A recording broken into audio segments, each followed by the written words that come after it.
Olá a todos, hoje 14 de junho de 2020, continuamos vivendo aqui no Rio de Janeiro o isolamento social por conta da pandemia do coronavírus.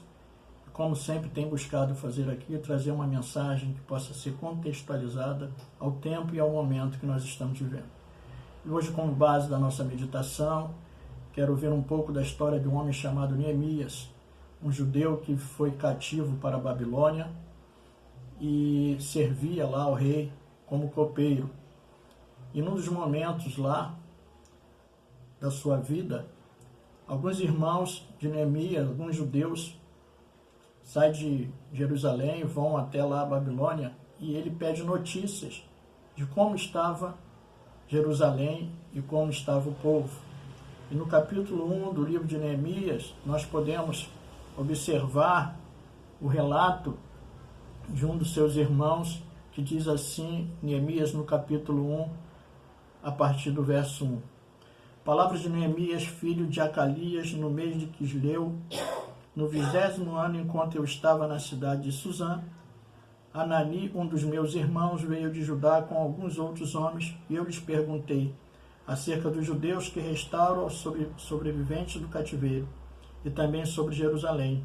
Eles me responderam, aqueles que sobreviveram ao cativeiro estão lá na província, passam por grande sofrimento e humilhação. O muro de Jerusalém foi derrubado e suas portas foram destruídas pelo fogo. Quando ouvi essas coisas, sentei-me e chorei, passei dias lamentando, jejuando e orando ao Deus dos céus. Neemias recebe esse relato trágico, ele chora, ele jejua, e ele ora, ou seja, ele se dirige a Deus, ele não fica insensível àquilo que está acontecendo lá com seus irmãos e com a terra da sua origem. E aí, na sequência, nós vimos no capítulo 1, e no capítulo 2 ele vai falar com o rei, e ele chega diante do rei, e o rei percebe, você pode observar isso lendo no capítulo 2, o rei percebe a amargura, a tristeza em Neemias e pergunta o que está acontecendo, e Neemias relata tudo para ele, e o rei o libera, ele pede para que o rei o libera, e ele libera para que ele vá reconstruir Jerusalém, ajudá-la na reconstrução. Então, antes dele, outros já tinham ido lá, já tinham iniciado a reconstrução, e ele ia dar uma continuidade a essa reconstrução. Então, era necessário haver uma reconstrução espiritual, religiosa, espiritual, e uma reconstrução social. E aí, a reconstrução espiritual cabia aos sacerdotes, e a reestruturação social cabia aos governadores, dentre eles Neemias. Então, contemporâneo com Neemias foi o sacerdote Esdras, que se encarregou de toda a parte do templo, de toda a parte religiosa ou espiritual da restauração. E Neemias enfrentou muitas dificuldades, muitas oposições, e no capítulo 5 nós vamos basear aqui a nossa meditação especificamente nesse capítulo 5, nós vamos ver os desafios enfrentados pelo governador Neemias. Diz assim, Neemias capítulo 5, a partir do verso 1. Ora, o povo, homens e mulheres, começou a reclamar muito de seus irmãos judeus. Alguns diziam, nós, nossos filhos e nossas filhas somos numerosos, precisamos de trigo para comer e continuar vivos. Outros diziam, tivemos que penhorar nossas terras, nossas vinhas e nossas casas para conseguir trigo para matar a fome. E havia outros que diziam, tivemos que tomar dinheiro emprestado para pagar o imposto cobrado sobre as nossas terras e as nossas vinhas. Apesar de sermos do mesmo sangue dos nossos compatriotas e de nossos filhos serem tão bons quanto os dele, ainda assim temos que sujeitar os nossos filhos e as nossas filhas à escravidão. De fato, alguns dos nossos filhos, as nossas filhas já foram entregues como escravas e não podemos fazer nada, pois as nossas terras e as nossas vinhas pertencem a outros. Quando ouvi a reclamação e essas acusações, fiquei furioso.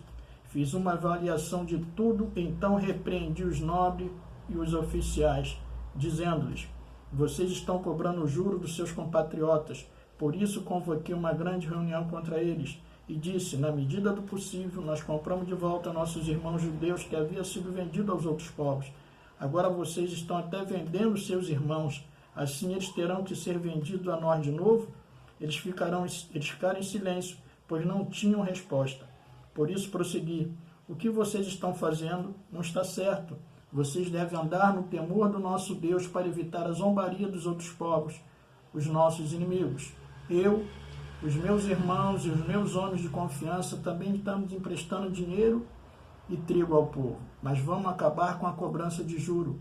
Devolva-lhes imediatamente as suas terras, suas vinhas, as suas oliveiras, suas casas e também os juros que cobraram deles, a 100ª parte do dinheiro do trigo, do vinho e do azeite. E eles responderam: nós devolveremos tudo que você citou e não exigiremos mais nada deles. Vamos fazer o que você está pedindo. Então convoquei os sacerdotes e os fiz declarar sob juramento que cumpririam a promessa feita. Também sacudi a dobra do meu manto e disse: Deus assim sacuda de sua casa e de seus bens todo aquele que não mantiver a sua promessa. Tal homem seja sacudido e esvaziado. Toda a assembleia disse: Amém, e louvou o Senhor, e o povo cumpriu o que prometeu. Além disso, desde o 20º ano de Artaxerxes, quando fui nomeado governador deles na terra de Judá, até o 32º ano do seu reinado, durante 12 anos, nem eu nem meus irmãos comemos a comida destinada ao governador, mas os governantes anteriores, aqueles que me precederam, puseram um peso sobre o povo, tomavam dele 480 gramas de prata, além de comida e vinho, até os seus auxiliares oprimiam o povo, mas por temer a Deus não agi dessa maneira. Ao contrário, eu mesmo me dediquei ao trabalho nesse muro. Todos os meus homens de confiança foram reunidos ali para o trabalho e não compramos nenhum pedaço de terra. Além do mais, 150 homens entre judeus do povo, seus oficiais, comiam à minha mesa, como também pessoas das nações vizinhas que vinham visitar-nos. Todos os dias eram preparados à minha custa um boi, 6 das melhores ovelhas e aves, e cada 10 dias eu recebia uma grande remessa de vinho de todo tipo. Apesar de tudo isso, jamais exigia comida destinada ao governador, pois eram demasiadas as exigências que pesavam sobre o povo. Lembra-te de mim, ó Deus, levando em conta tudo o que eu fiz por este povo. Como podemos observar aqui, Neemias enfrenta um período de dificuldade nesse momento de reconstrução, porque as pessoas estavam sendo oprimidas. O povo reclama, no verso 1, diz: ora, o povo, homens e mulheres, começou a reclamar muito de seus irmãos judeus. Quer dizer, eles eram os irmãos, estavam explorando, havia exploração entre o povo. No verso 2 ele diz assim: alguns diziam: nós, nossos filhos e nossas filhas somos numerosos, precisamos de trigo para comer e continuar vivo. Ou seja, eles precisavam do alimento diário. E aí, outros já diziam: tivemos que piorar nossas terras, nossas vinhas e nossas casas para conseguir trigo para matar a fome. E havia ainda outros que diziam: temos que tomar dinheiro emprestado para pagar um imposto cobrado sobre as nossas terras e as nossas vinhas. Ou seja, eles tinham necessidade do alimento diário, ainda tinham que pagar as suas dívidas, pagar os impostos, aquilo que cabia lhe fazer. Legalmente eles tinham que pagar os impostos. Eles tinham a sua incumbência legal de fazer isso. Mas é interessante porque aqui diz que alguns estavam emprestando dinheiro a juro aos seus irmãos. Estavam usurpando os seus irmãos, explorando os seus irmãos. E ele, Neemias, diz aqui no verso 6, quando ouvi a reclamação e essas acusações, fiquei furioso. Ou seja, ao ouvir as reclamações do povo, Neemias ficou indignado com relação às ações dos seus irmãos, de alguns de seus irmãos. Ele ficou indignado contra a injustiça social, que naquele momento de dificuldade, momento que era para um socorrer o outro, eles não estavam levando isso em consideração, eles estavam explorando o povo.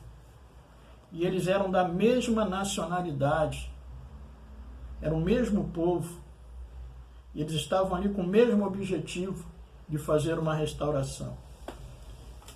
E eles estavam aproveitando aquela situação para se beneficiar do povo.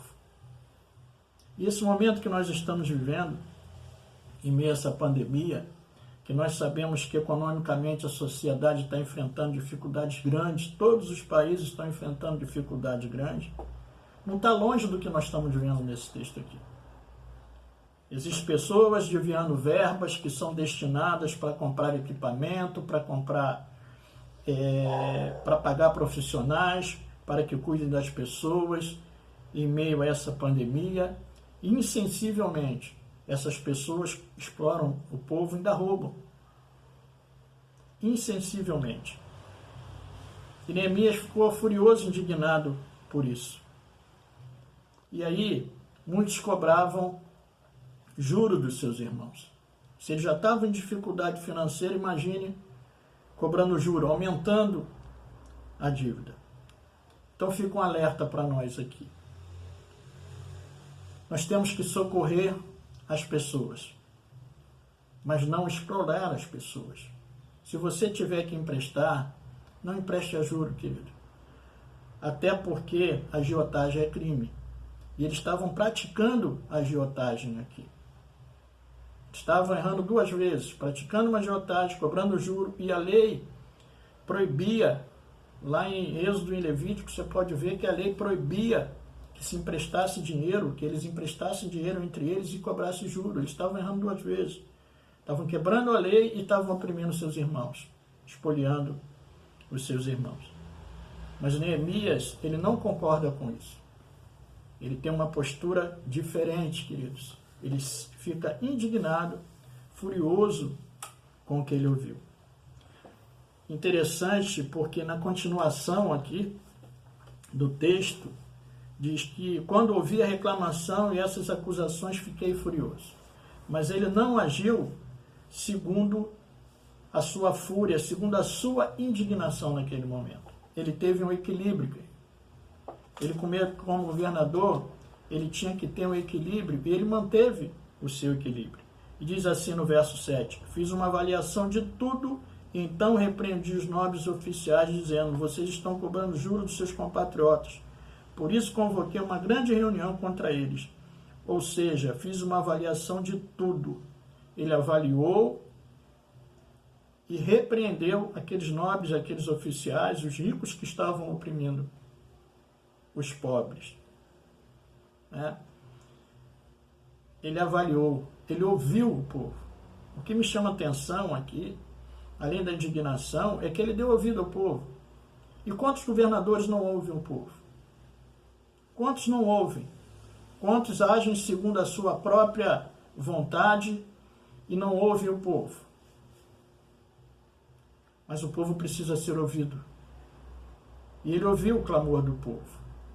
Ele não reprimiu o clamor do povo. Pelo contrário, ele deu ouvido ao clamor do povo. Ele considerou que o que eles estavam reivindicando era justo e agiu para que houvesse uma correção.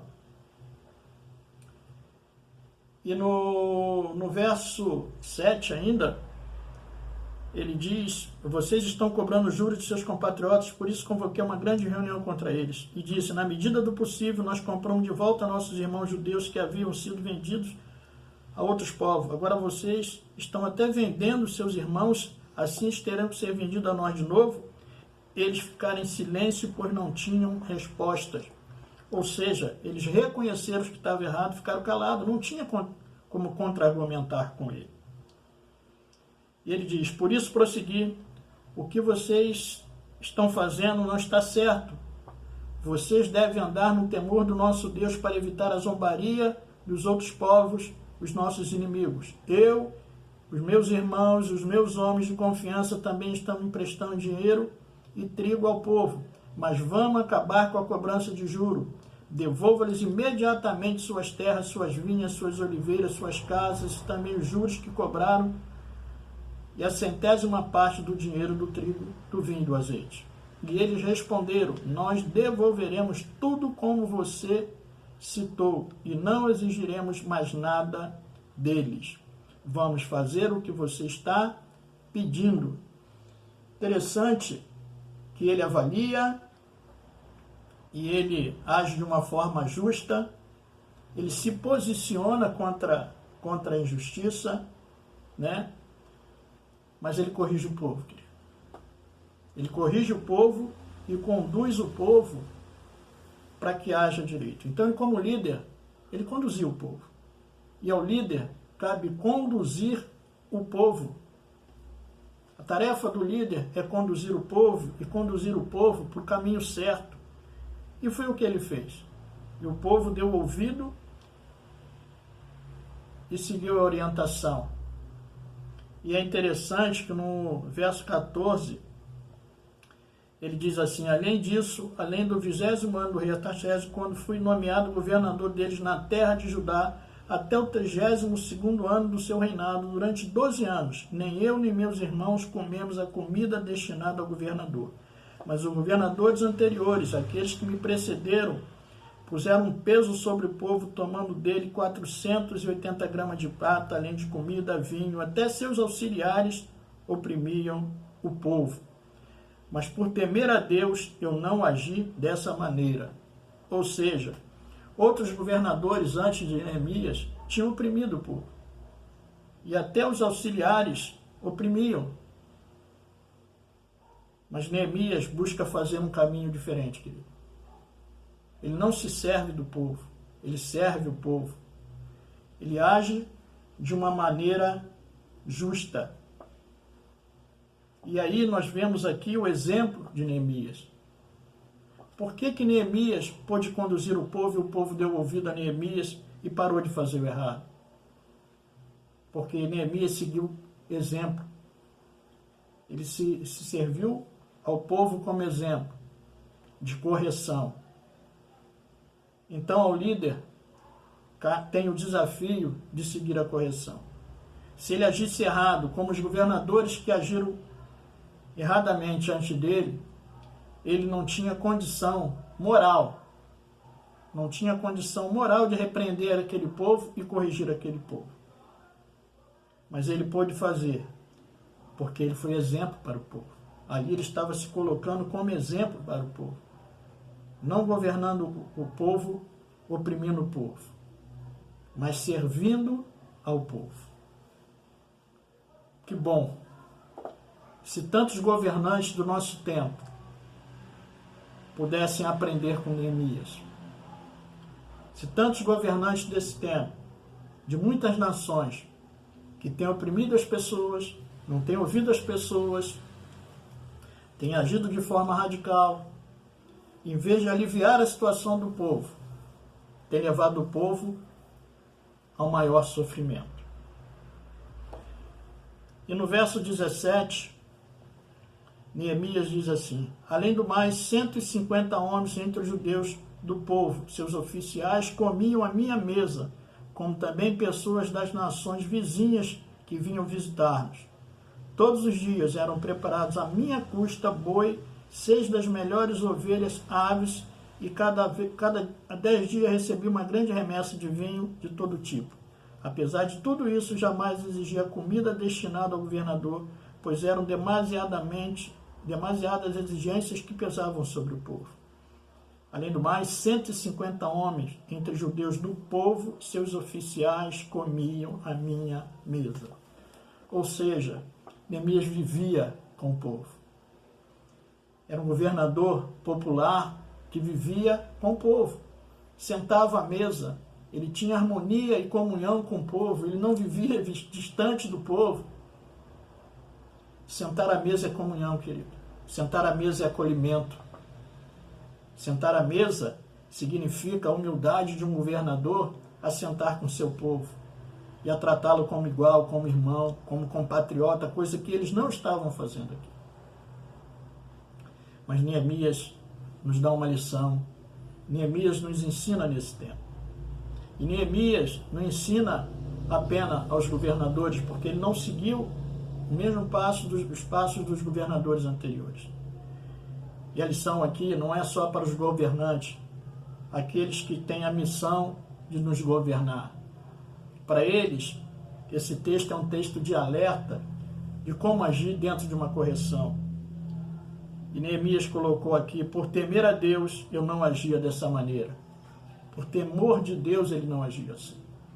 Então, trazendo esse texto, correlacionando esse texto, contextualizando esse texto, essa história, ao tempo que nós estamos vivendo, de muita dificuldade econômica já nesse tempo, nesse momento, e com indicação de que nós poderemos, ou certamente teremos daqui para frente, muitas dificuldades. Muitos irmãos terão dificuldade financeira, dificuldade de se alimentar, dificuldade de pagar impostos, dificuldade de se manter. Possamos aprender uma grande lição aqui. Enquanto povo, não vamos oprimir os nossos irmãos. Vamos socorrer os nossos irmãos. Vamos ser solidários, querido. Porque todos estamos na mesma situação. Vamos viver um período de reconstrução social. Muita coisa já se perdeu, mas a sociedade vai precisar ser reconstruída. Cada país, cada estado, cada cidade. Aqui era uma cidade, a cidade de Jerusalém, que precisava passar por uma reconstrução. Grandes perdas aconteceram aqui.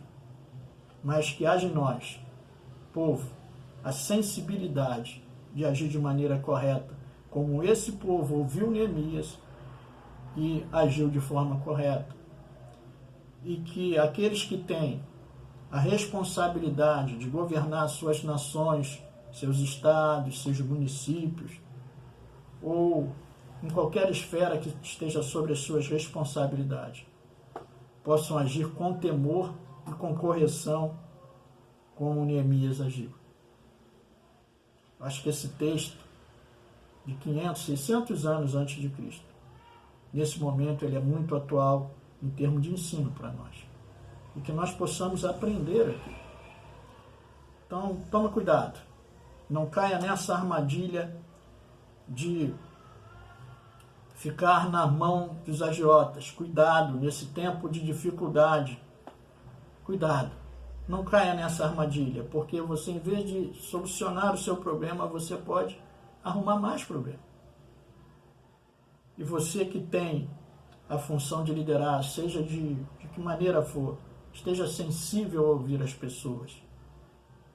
E não se acomode dentro de uma instabilidade ou injustiça, melhor dizendo, social. Trabalhe pela justiça, porque Deus ama a justiça. Então fica um belo exemplo aqui de um homem de Deus chamado Neemias, que nos ensina muito a partir das suas ações. E para encerrar, eu quero finalizar com um texto que se encontra lá em Provérbios, no capítulo 29, no verso 2, que diz assim: quando o justo governam, alegra-se o povo, mas quando o ímpio domina, o povo geme. Neemias era justo, e o seu governo alegrou o povo.